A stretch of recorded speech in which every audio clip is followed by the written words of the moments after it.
across 200 different cities. The Dubai chapter started around late 2013 with about like 100 or so followers, and now we're 2,500 plus and growing. A lot of our entrepreneurs are rising entrepreneurs, student entrepreneurs, or people who already started scaling and trying to get to the next step. So some of the entrepreneurs we featured here are StartupGrind Dubai, are companies that you probably know already, like Navesh, Divizzle, Pie Slice, PropertyFinder, Carpool Arabia is in the room as well. So a very varied mix, and so you hear a lot of different stories. And so for today, we have Michael, founder and CEO of PropertyFinder. And for those of you who already know PropertyFinder, it's basically, it provides tools to help customers find properties that fit their needs.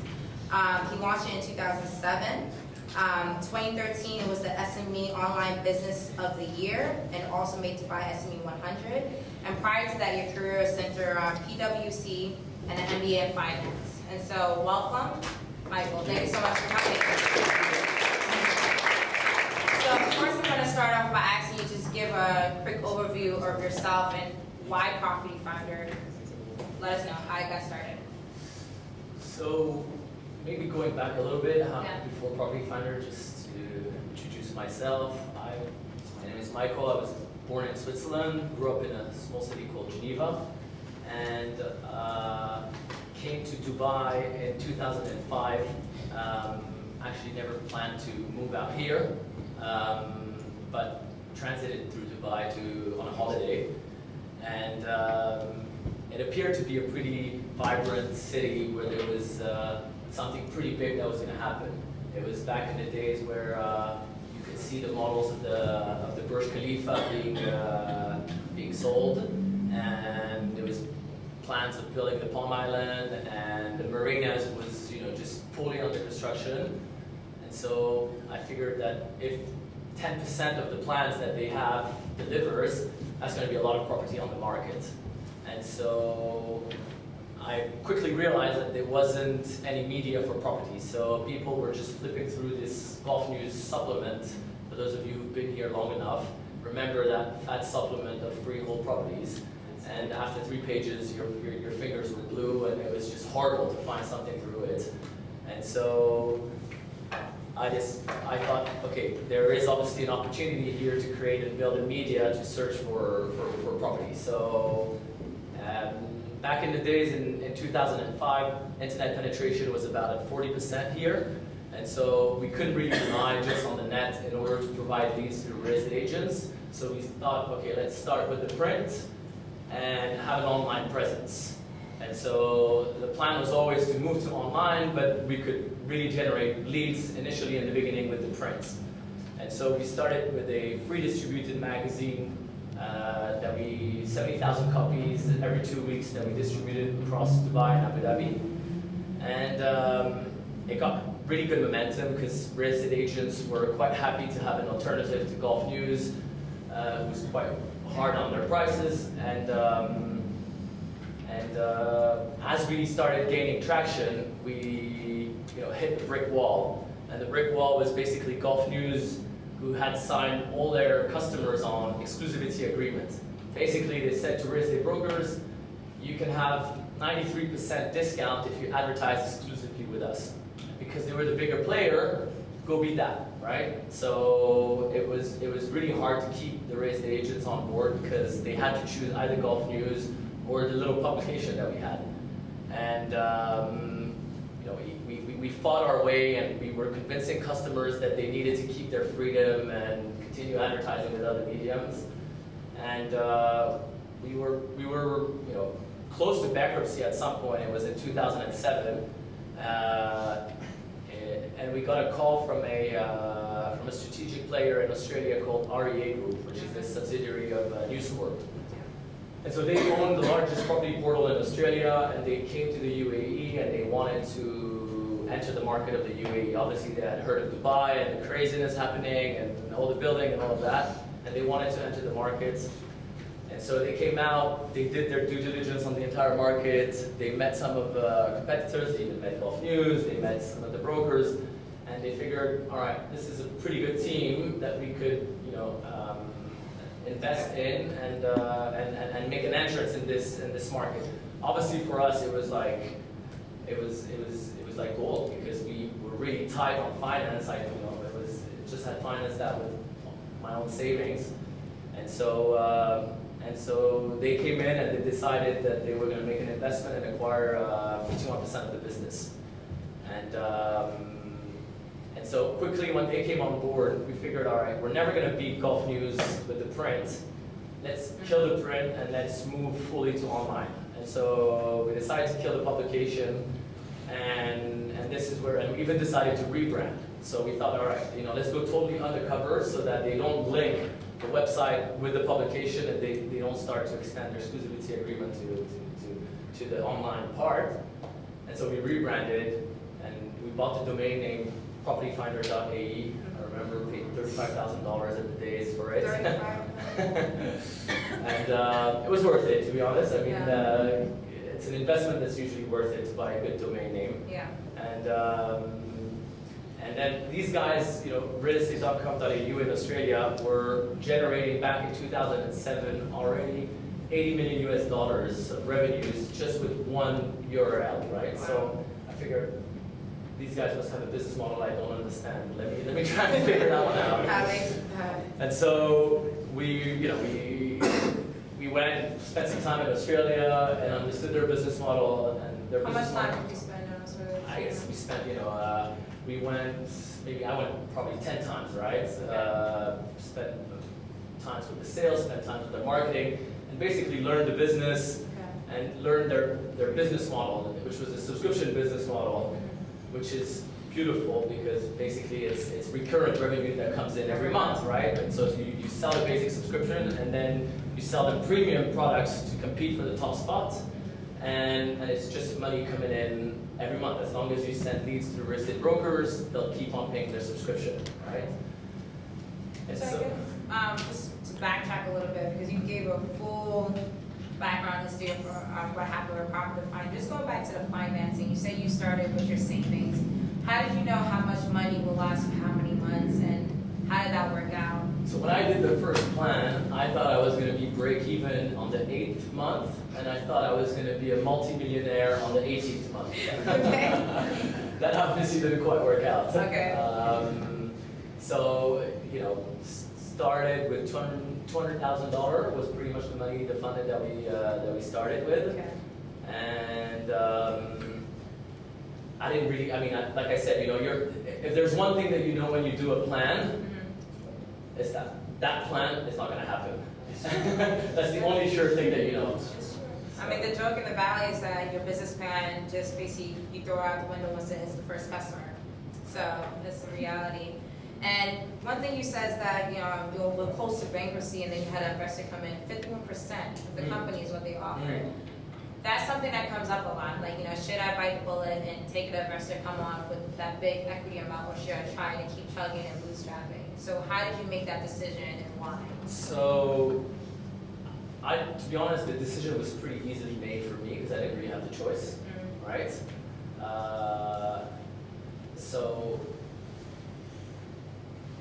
I was lucky enough. I didn't have to make the decision. The lucky part is what happened later on is that I was able to acquire back my shares. So So in 2000, so they came in 2007. We learned the business with them from 2007 to 2009.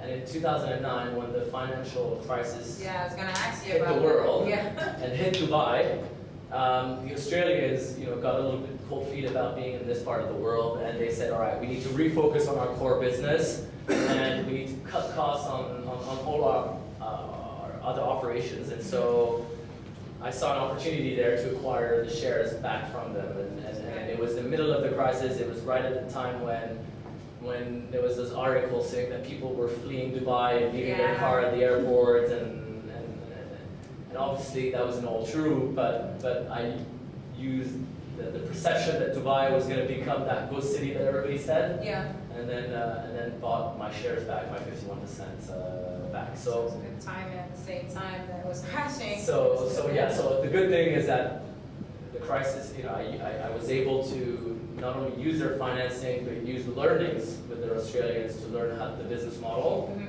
And then two things that the crisis was quite useful for is I was able to buy the shares back at a very low price, Right. much lower than what I had sold 2 years earlier. And also the transition from print to online got accelerated by the crisis. That's true. Because the real estate agents couldn't plug money anymore in Gulf News, and they were looking for something a little bit more cost effective. So the crisis actually became kind of a blessing in disguise. Yeah, I mean, crisis is when people make money. And just speaking of how you use advertising, like public perception, I remember there was advertising that you did in Sheikh Zayed Road that got a lot of buzz. Yep. And the advertising was this: keep calm, there's no bubble. And so I just wanted to get your thoughts as to how you leverage, because a lot of times we use marketing to get customers, but you use marketing to actually calm customers to keep the flow coming. What was the thought process around that campaign, and why did you do it? And would you have done the same again? So I think the thought process there was to gain awareness, Okay. right? Dubizzle was having a lot of traction because of the crisis, Yeah. and a lot of people leaving Dubai and needed to sell stuff. And when we compete against a general classified or a horizontal classified, like we call them, they've got a lot of traffic because they've got cars and used couches and jobs, and so the people are on the platform, and then they move them to the so you have to kind of create a big brand awareness to say, hey guys, this is who we are, and searching for property on a dedicated property portal is probably better than searching on a portal where there's a bunch of other stuff.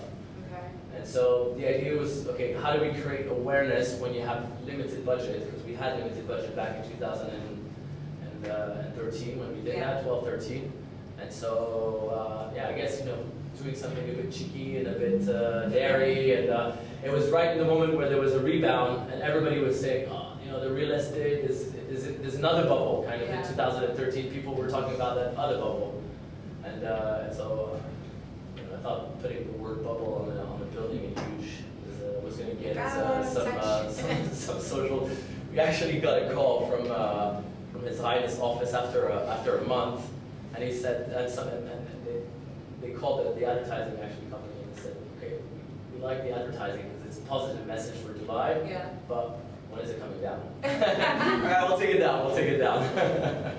That's hilarious. I mean, so just, I want to take a step back and talk about competitors, because many times startups have to differentiate against competitors, but also deal with the big dogs, right? Yeah. So you already talked about Gulf Real Estate, and then you talked about Dubizzle. What other competitors were you dealing with? And a lot of times entrepreneurs don't take a step back and tell us how they walk through that process of dealing with a strategy for competitors. What did you do, or was it just going with the flow?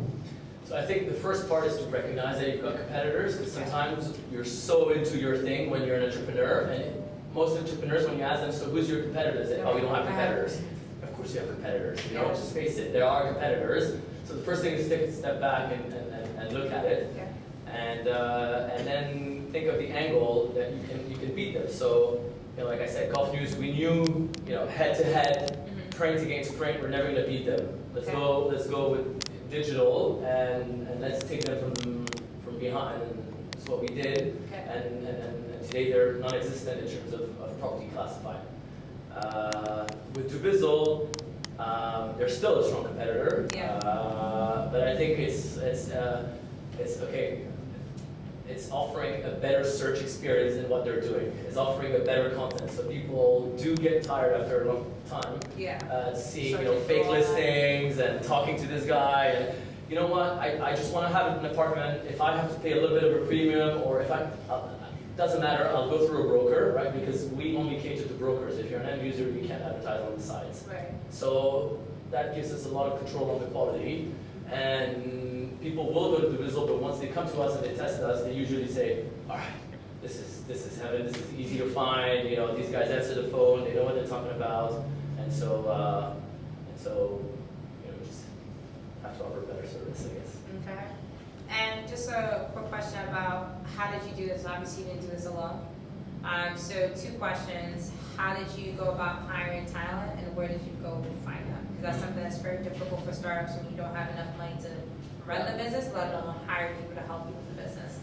So hiring people when you're running a startup is about sharing your vision and let him have a slice of the cake. And how did you do that? Right. So the best way is to build what we call an ESOP, an employee share option plan, where. Does everyone know about that? The ESOP. So, Some companies like Apple, because they had yeah. the same thing. Stock options. Exactly. So it's stock options, but it's not really. I mean, stock options are usually on the publicly listed companies with a strike price that you can buy at a cheaper price. Here is basically shares of the business that you give away. Yeah. Over a certain period of time. So usually you set 10% of the business on the side for the employees. That option pool. And then this option pool gets distributed over the years. Obviously it runs out after some time, but the idea is that it's going to take you enough, it's going to last you enough to give to your team until you get reasonable funding and be able to pay your guys properly. And so that's probably the best way is to, I mean, sharing your vision. You got to get people to believe in what you're building, and being generous in terms of sharing it, because without your team, you're not going to get there. I mean, well, So how did you do that? So I'm a potential employee. How did you pitch someone like me to come join your company in the beginning? So What did you say? I said, the opportunity in Dubai is massive when it comes to property portals. So usually, I mean, I quote companies that are doing the same thing elsewhere, right? Okay. So I said, realestate.com.au is a publicly listed on the Australian Stock Exchange. They do $350 million of turnover and they're worth $6.5 billion. And they only operate in a country of 25 million people. Can you imagine if we build a number one property portal in the Middle East where there's 350 million people? That's 10 times more than REA. I mean, you can imagine, what that can represent. So you take usually a successful company in the US or in another market that's publicly listed, that hopefully relates to your business model, and then you take the population of where you're operating, the GDP, and you make parallel on the market size, and then you see if we build something that is half as good as that, and you own 10% of that, then you're going to be a billionaire. Sign it up. Okay, so cool. And so, just a follow up to that then, is how many people were in your startup team when you first got started? Was it small? Was it? I mean, we started 7, 8. 7, 8. And were there people from your network, or did you just go on job postings? Did you have a recruiter? How did you so find them? usually you do need to have people from your own network because at such a small team, you need to have some kind of relationship with the people. And then, so 2, 3 people from your network, and then the rest was job postings. Okay. Yeah, or people that are recommended, or I mean, the network for hiring in the early days helps a lot. I mean, because you go, at least there's that trust element, and you don't, and people who are recommended to you, there is a certain kind of loyalty, and they don't come and work just for 6 months and take your pay and move on, right? They've been recommended by someone, they're like,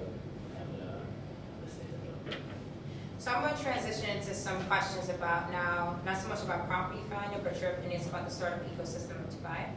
So probably when you were around, there wasn't as many accelerators and incubators and events on entrepreneurship as there are now. Right now, it's just like there's so many, you don't even know what the quality is from the quantity. What is your opinion of it? Do you think people should just try to figure out and trial and error and learn the hard way, or do you think these accelerators and incubators, specifically in Dubai, are providing value to the ecosystem right now?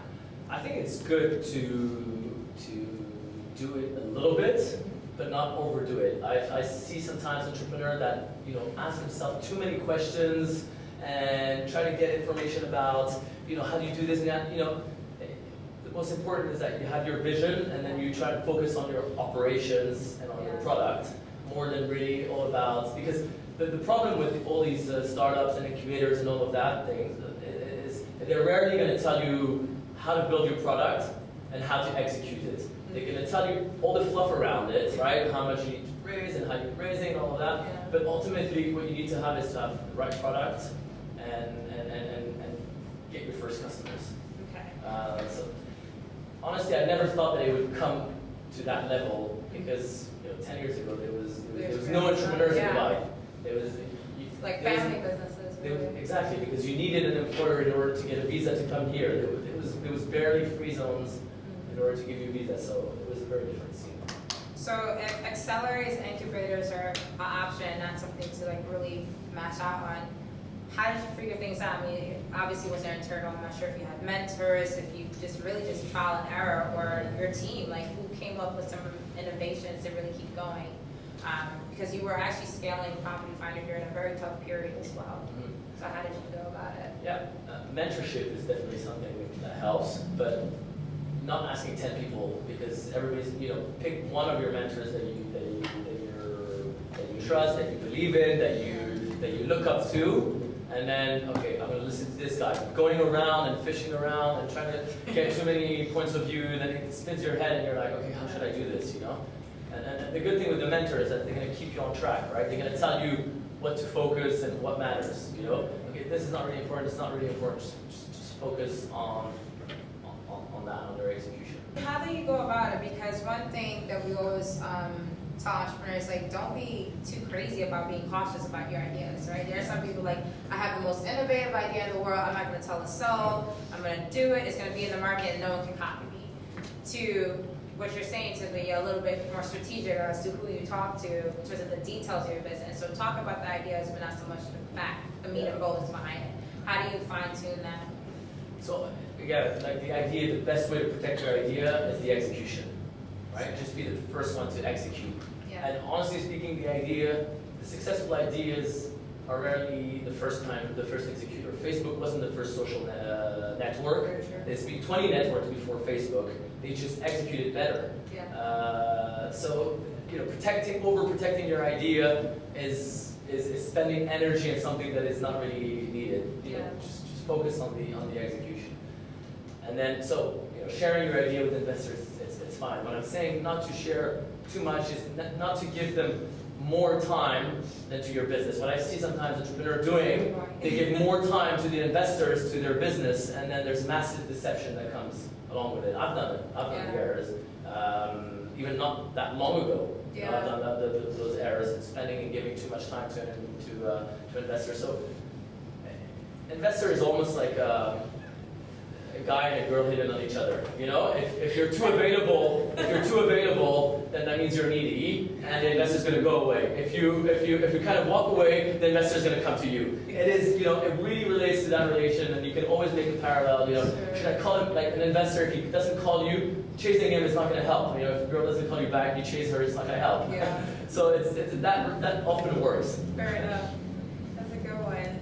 And so I just want to talk a little bit about partners, because a lot of startups try to pitch to different companies, especially like Google's or Facebook's, or their strategy is mainly like partner with these big companies, so as much marketing exposure, as much resources as possible.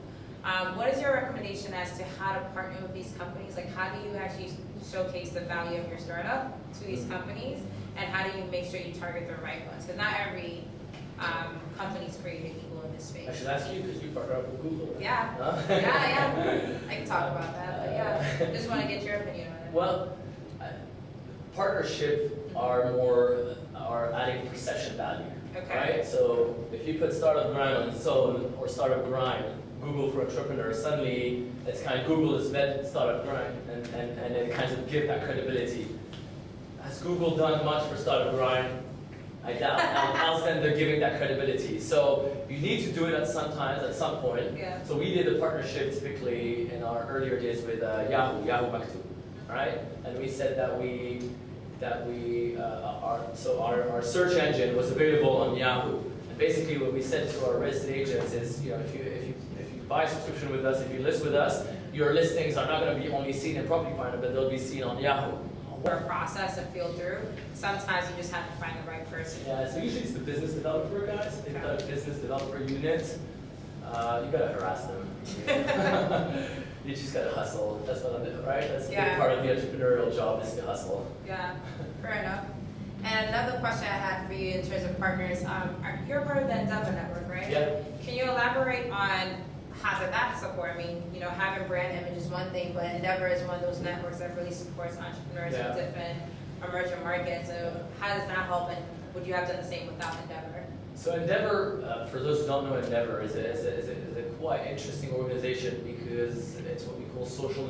I mean, it supports. It's got a social element to it. Yeah. Basically, what it says is that we're going to bring mentorship to entrepreneurs that can have a social, impactful on the ecosystem where they are. Okay. So it's usually in more emerging markets than Dubai, right? So Dubai was part of the emerging market, but it's not really that emerging. But basically what they say is that if we support and mentor entrepreneurs that are in remote places where they don't have access to mentorship, then these guys are going to grow and are going to hire people and are going to create jobs, and that's kind of the best way to fight poverty. And it's true, they've helped out massive companies grow, like Mercado Libre in Latin America, that went IPO'd and all of that. And so I like the idea and the social, element of it to kind of like help emerging markets through entrepreneurship. And then they give access to big mentorship. So I've had access to people that wouldn't have had access in my earlier days. So the partner at Bain, right? Bain Consulting, right? When you know how much consulting costs by the hour, if you can sit down, every month for a couple of hours with a partner of that firm, then usually it's quite helpful. And then it gave also, so we had access to mentorship, and then I guess also the PR around it kind of helped, right? Because these guys do a lot of PR. Yeah. That's how you heard about it. Are you an Endeavor entrepreneur? And so, again, the kind of things that you need to do in the beginning as an entrepreneur, but not at the expense of your own business. Right. Right? Your own business is core. To sometimes do those things on the sides, but not at the expense of the business, because they're not going to help you build a business, and they're not going to get you customers. They're going to get you some advice and some exposure, but that's pretty much it. And so, speaking of emerging markets, I mean, you saw the opportunity here in Dubai to do PropertyFinder. A lot of people in here are from different countries, different nationalities. So, what is your opinion of the startup ecosystem here versus Europe, the Valley? I mean, everyone's trying to bring the Valley to other places around the world, and there's an argument arising that maybe we don't need to be like the Valley, we should be our own type of startup ecosystem. What's your opinion on that?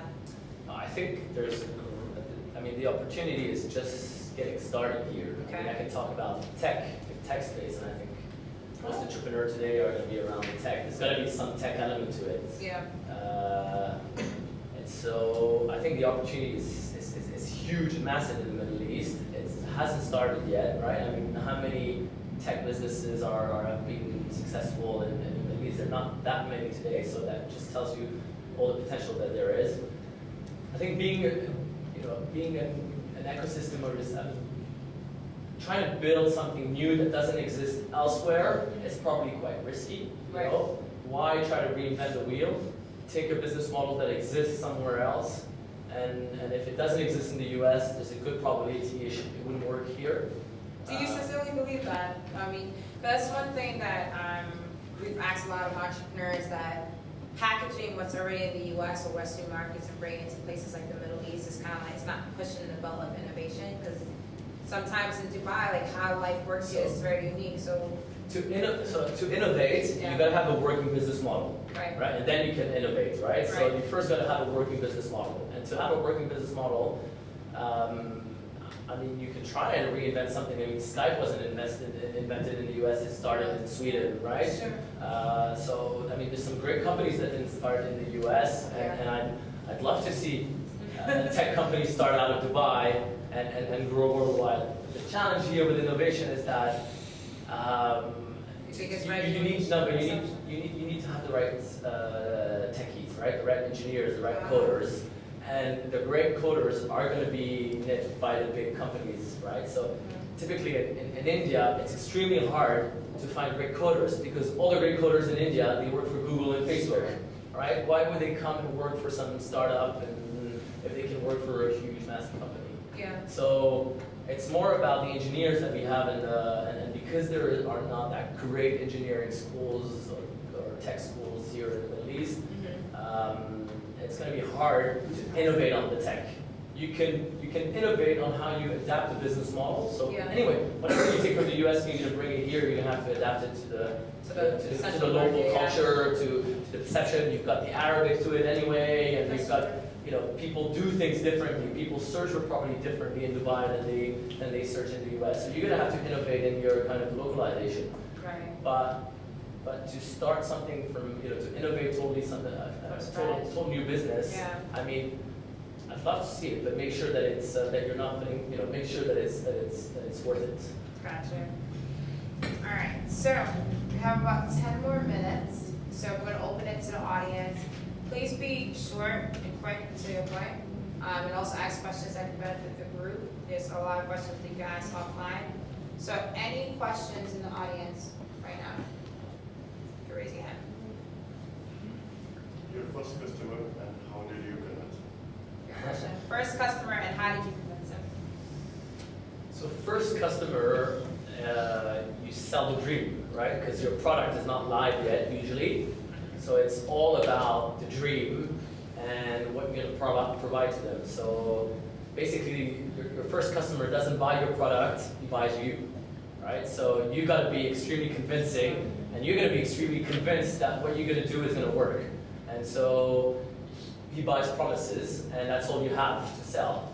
And so our first customers were, you know, aren't you tired of, you know, advertising with Golf News and having to put all your money in there, and you don't have another alternative? We're going to bring you an alternative, and it's going to be cheaper, it's going to generate more leads for you, and it's better for people to search. So it's just promises, but then, you know, you promise to 10 people, 20 people before you launch, and you make sure that when you launch, you deliver on those promises. Because if you don't, then you got to flop, right? Any other questions? Yeah? Where would you like to see PropertyFinder in 2017 in terms of what goals can you share with us in this room? Yeah, sure. So I think what we aspire to do is to ease the search for property in the Middle East. That's our mission, right? We're here to make that process smooth. And everybody who's rented or bought a property in this part of the world knows that this process is far from being smoothed out.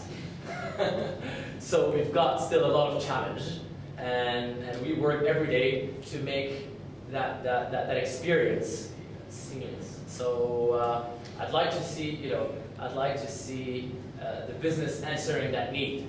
And if we can answer that need, meaning that, you know, imagine a website where all the listings were accurate, the prices were the right prices, the properties were available, the real estate agents that answered would be polite, and he would be on time, and the property that he would show you is actually the one that you've seen in pictures, but you've obviously seen so many pictures online and 3D videos that when you go to the property, you're just, you know, going there to making sure and to vetting it. So I think that's where we'd like to see PropertyFinder, and that's in the UAE. But if you think of what we're doing in Saudi, I mean, we're miles and ages away from getting there. I mean, people in Saudi, until we started the business, we're still driving around their car in Riyadh and looking at the billboards on the building and calling up, and that's the way they were searching for property. Now they've got an app that they can go, they can call. No guarantee the broker's going to answer, but at least he can start, you know, on his palm, he can start seeing properties. So I think it's, you know, continue to improve the user experience. I have just one question. Yeah. Like, when question came, she told her that you were a traveler who was in transit. So what made you stay? Like, of course you liked Dubai, but then do you have someone you could use? Because I meet with a lot of people from around the world, and many times when I ask them to come visit or stay here for some time, they always go like, "But we don't know anyone." And I say, "You know me." So they have this trust element thing. How did you come to trust this place in 2005 when nothing was built? So I had an uncle that was living here, right? Right. So actually I was flying through Dubai, and he said to me, "Why don't you come and visit me?" And I said, "All right, I'm going to come and visit you." And he introduced me to a first person that had nothing to do with the business, but, you know, Dubai is opens the arms. Everybody's very welcoming here. And the minute you've done one friend, then if you're a little bit social and open, then that helps. But obviously, as I crashed at his house for 3 months, which helped a lot, right? So he definitely helped in that sense, and I'm forever grateful to him. Does he remind you of that? Like, Oh, yeah, trust me, he does remind me. But then you, I need some help there. that's awesome. That's very well quick. Sorry. Sorry, yeah. Yeah. Go. Any critical mistakes with trying to share with us after 2009 on completely again? So I think that I had been through selling the majority of the business, and when you're an entrepreneur and you sell the majority of the business and you continue running the business, it's good as long as it goes according to the plan. Investors love you and support you and leave you alone. As soon as your business doesn't go according to the plan, which is in 90% of the cases, right? Because at some point it's not going to go according to the plan, then they get on top of you, and it becomes extremely hard for an entrepreneur to live with that kind of pressure. So definitely, I mean, holding on to the majority as long as possible is extremely important. I see entrepreneurs now doing the error of raising funds that they don't need. Yeah. Right? So they've raised funds, they have the funds, but because a nice investor that has a name is coming to them, they're like, oh my God, he wants to invest, I gotta get him in, Well, you're gonna get him not now, you're obviously gonna get diluted, and the earlier you get the dilution, the more it's gonna hit you, and the less control you're gonna have on your business. So try to hold on to your shares the longest as possible, and just allow just the right amount of money that you need in order to execute.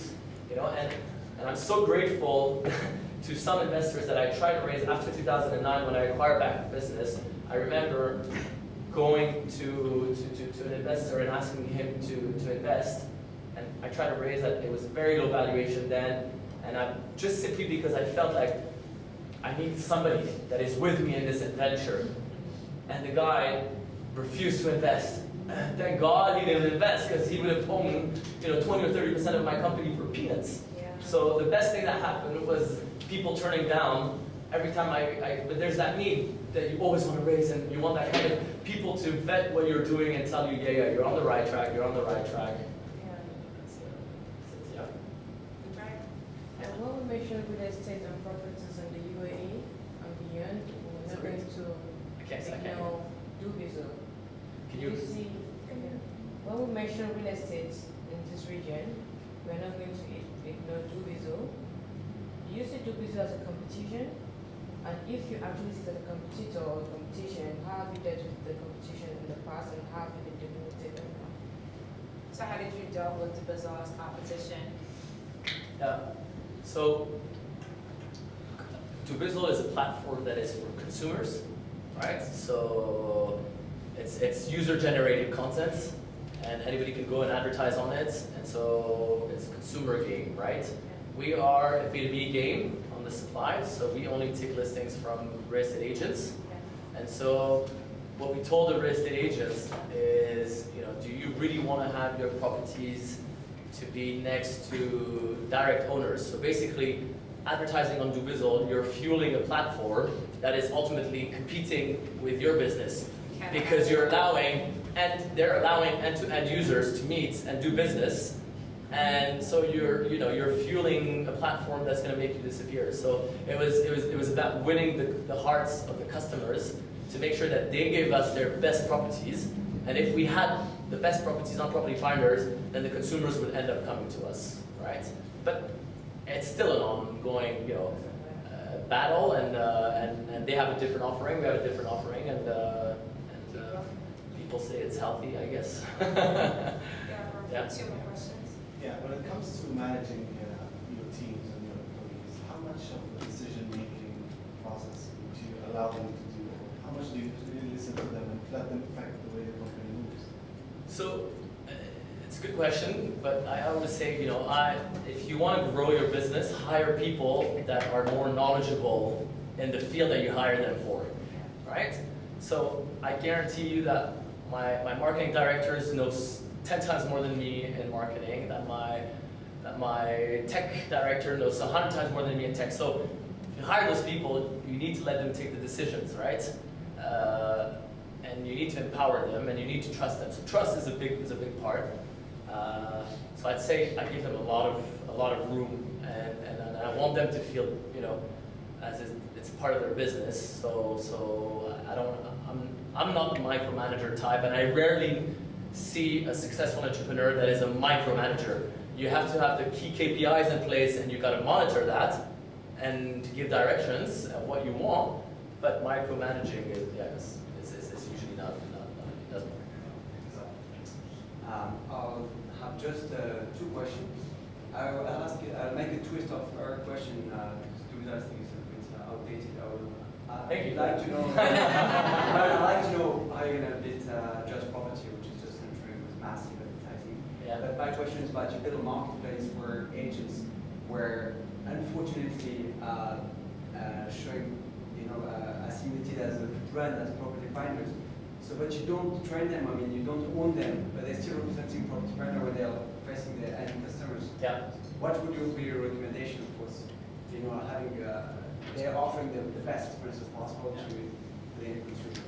Good question. So to answer the first one, there's been quite a few property portals that have given an intent to take our leadership, right? I think Just Property are not the first ones. I'm sure you remember, Lux, Square Foot, can't remember what was their name, Tattoo, whatever, right?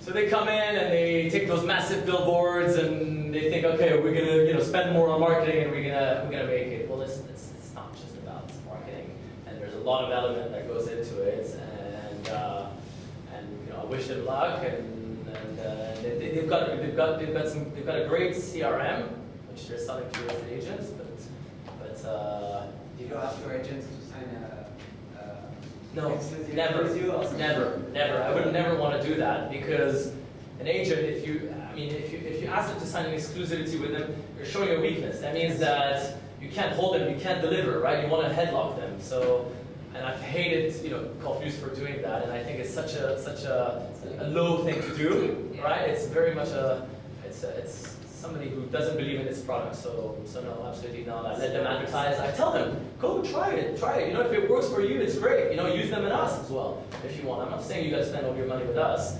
I'm just saying you'll get better return with us. So. And then, we don't control the real estate agents what they do. We control them more than end users. So that's why we don't allow end users to come, because end users, definitely we don't meet them face to face. At least the agents, we meet them face to face. And we spend a lot of time educating them, right, about how to handle themselves and how to be knowledgeable about the properties. And then what we do is that we quickly figure out which one are the good ones and which one are the bad ones, right? And not only ourselves, but our algorithm figures that one out. It will tell you, this listing has X number of properties, and the description is obviously a unique description, and the real estate broker has put utilities and a lot of things that we do that are part of the secret. So I'm not going to reveal all of it, but we do try to push up the good agents on the top of the ranks, and so that we can offer the best user experience. All right, and so final question. If you could tell your younger entrepreneurial self one lesson that you wish you knew before, what would it be?